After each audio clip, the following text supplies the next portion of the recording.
try to find a better reason than that. Look, I don't mind telling you this, brother. We don't owe the boy a thing. He got a fair trial, didn't he? You know what that trial cost? He's lucky he got that. Look, we're all adults here. You can't tell us we're expected to believe him knowing what he is. I've lived among them all my life. You can't believe a word they say. You know that. No, I don't know that. What a terrible thing for a person to believe. Since when is dishonesty a group characteristic? You don't own a monopoly on the truth, sir. All right, save it for Sunday. We don't need a sermon. What this man says is very dangerous. We ought to behave like ladies and gentlemen. Right. If we're going to discuss the case, let's discuss the facts. I think that's a good point. We've got a job to do. Let's do it. I may have an idea here. I'm just thinking out loud now, but it seems to me that it's up to us to convince this gentleman here that we're right and he's wrong. Maybe if we each talk for a minute or two, you know, try it on for size. That sounds fair enough. Very fair. Assuming we go once around the table. Yeah, let's do it. All right. I guess you're first. Oh. Well, I just think he's guilty. I thought it was obvious. In what way was it obvious? Well, no one proved otherwise. Nobody has to prove otherwise. Innocent until proven guilty. The burden of proof is on the prosecution. The defendant doesn't even have to open his mouth. That's in the Constitution. The Fifth Amendment. You've heard of it. Everyone has. Sure, I've heard of it. I know what it is.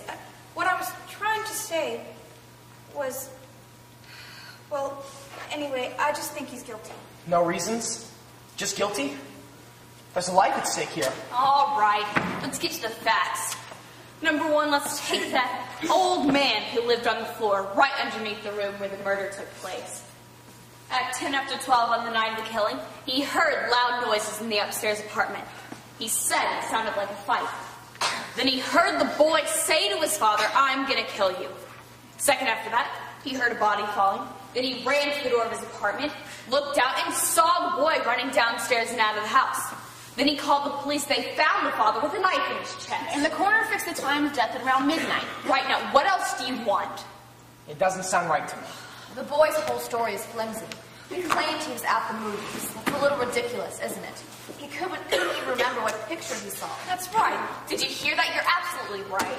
And he didn't have a ticket stub. But who keeps a ticket stub in the movies? That's true enough. But the cashier didn't remember him. And the ticket taker didn't either. Look, what about the woman across the street? If her testimony don't prove it, then nothing does. That's right. She saw Everyone, the killing. please, take over. Just a minute. Here's a woman who's lying in bed and can't sleep. It's hot, you know. Anyway, she wakes up and she looks out the street. Right out of her window, she sees the boy knife his father. Well, how can she really be sure it was the boy when she saw it through the windows of a passing elevator? She's known him all his life. His window's right opposite hers, right across the L tracks. She swore she saw him do it. I heard her swear to it. Okay, and they proved in court that you can look through the windows of a passing L train at night and see what's happening on the other side. They proved it. Well, weren't you telling us a minute or two ago that you can't trust them? That you can't believe them? So? Well, I'd like to ask you something. How come you believed her? She's one of them, isn't she? You're a pretty smart cookie, aren't you? Now take it easy. Come on, sit down. What are you letting him get you all upset for? Relax. Ladies and gentlemen, remember, they did take us to the woman's room, and we did see through the windows of a passing elevator train, didn't we? Yes, we did. And weren't you able to see what happened on the other side? Well, I didn't see as well as they told me I would. But I did see what happened on the other side. Oh, so you do see, do you? All right, let's stop the arguing. It's your turn. Oh, I'll pass. That's your privilege, I guess. Juror 6? Well, what convinced me was the testimony of those people across the hall. Didn't they say something about an argument between the father and the son around 7 o'clock that night? I mean, I could be wrong. No, I think it was 8 o'clock, not 7. That's right, 8 o'clock. The father hit the boy twice, and the boy walked angrily out of the house. Yeah, Well, what does that prove? Well, doesn't exactly prove anything. It's just part of the picture. I didn't say it proved anything. Anything else? No. Juror 7? I don't know. Most of it's been said already. Look, we can talk about this thing all day, but I think we're wasting our time. I don't. Neither do I. Go on. All right. Look at the boy's record. He stole a car. He's been arrested for mugging. I think they said he's been arrested for stabbing somebody. They did. He'd been picked up for knife fighting. By 14, he was already in juvie. And they sent him to juvie for stabbing someone else. This is a very fine boy. Ever since he was 5 years old, his father beat him up regularly. He used his fists. Yeah, well, so would I on a kid like that. You're right. It's the kids nowadays. The way they are, you know? They don't listen. I've got a boy. When he was 8 years old, I caught him some of the neighborhood game, fighting out in the street. After all I'd said about staying away from those toughs, he goes and joins them. I gave him a whipping he wouldn't forget. And you know what? When he was 15, he hit me, a woman, his own mother, in the face, just like his deadbeat father used to. He's big, you know? I haven't seen him in 3 years. Maybe I'm better off. A rotten kid. I hate tough kids. You work your heart out. All right, let's get on with it. We're missing the point here. This boy, let's admit he's a product of a filthy neighborhood and a broken home. We can't help that. We're not here to go into reasons why slums are breeding grounds for criminals. They are, I know it, and so do you. The children who come out of slum backgrounds are potential menaces to society. You said it there. I don't want any part of them, believe me. I grew up in a slum all my life. Wait a second. I used to play in a backyard that was filled with garbage. Maybe it still smells on you. Now, let's be reasonable. There's nothing personal. There is something personal. Come on now. He didn't mean you. Let's not be so sensitive. I can understand this type of sensitivity. And let's stop the bickering. We're wasting time. It's your turn. All right. I had a peculiar feeling about this trial being started. Somehow I felt that the defense counsel never really conducted a thorough cross-examination. Too many questions were left unasked. While I still believe the boy is guilty, I do agree with you that the defense counsel was inadequate. So? This is the point. What about that? So many questions were never answered.